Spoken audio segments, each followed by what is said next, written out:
সেটা বানাবো এঁচোড়ের তরকারি। দেখো এঁচোড়টাকে গরম জলে দিয়ে প্রথমে সিদ্ধ করে নিব। একটু লবণ দিয়েছিলাম, ওটা দেখানো হয়নি, কিন্তু তোমরা দিয়ে নেবে। তারপরে দেখো ওটা ছেঁকে নিয়ে গরম তেল করে আলুগুলো ভেজে নেব একটু হলুদ দিয়ে।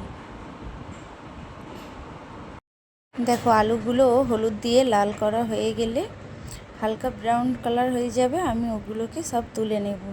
তুলে নিয়ে ওই তেলের মধ্যেই আবার এঁচোড়টা দিয়ে হালকা করে ভেজে নেব। ভেজে নিয়ে কিছুটা তেল আবার কড়াইয়ের মধ্যে দেব, দিয়ে ওতে ভালো করে পেঁয়াজটাকে লাল করে নেব। লাল করে নেওয়ার পরে চিংড়ি মাছগুলো দিয়ে দেব, দিয়ে ভালো করে ওটাকে ভেজে নেব লাল লাল হওয়া পর্যন্ত। লাল হয়ে গেলে চিংড়ি মাছগুলো একে একে আদা রসুনের পেস্ট দেব, তারপরে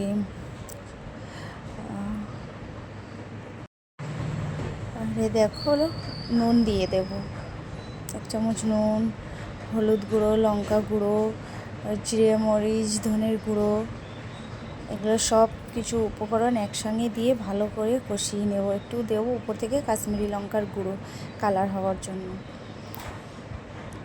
সব কষা হয়ে গেলে ভালো মতো করে দেখো তেল ছেড়ে দিয়েছে, তারপরে আমি একটু জল দিয়ে দেব।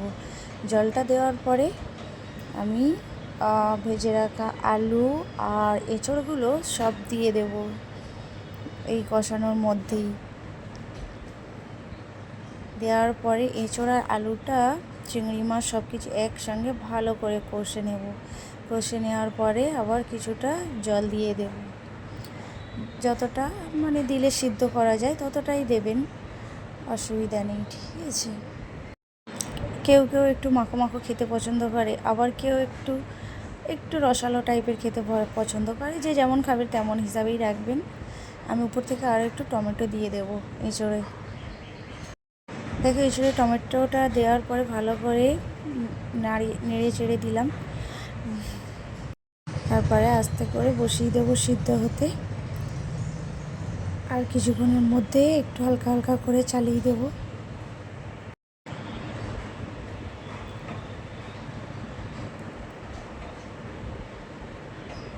দেখো তরকারির কালারটা কত সুন্দর এসেছে, হালকা হয়েই এসেছে। আমি ওপর থেকে একটু গরম মশলা ছড়িয়ে দিলাম, তারপরে ভালো করে নাড়িয়ে চাড়িয়ে নিলাম।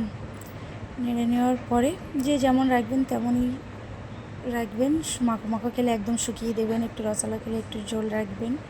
তারপরে দেখুন কত সুন্দর কালার এসেছে এঁচোড় তরকারি। এইভাবে বানিয়ে খাবেন, খুবই সামান্য উপকরণ দিয়ে আর খুব তাড়াতাড়ি ঘরে বসেই বানিয়ে নিন, কোনো ঝামেলা ছাড়াই। দেখছেন কত সুন্দর, আর টেস্টটাও দারুণ হয়। এইভাবে একবার বানিয়ে খাবেন।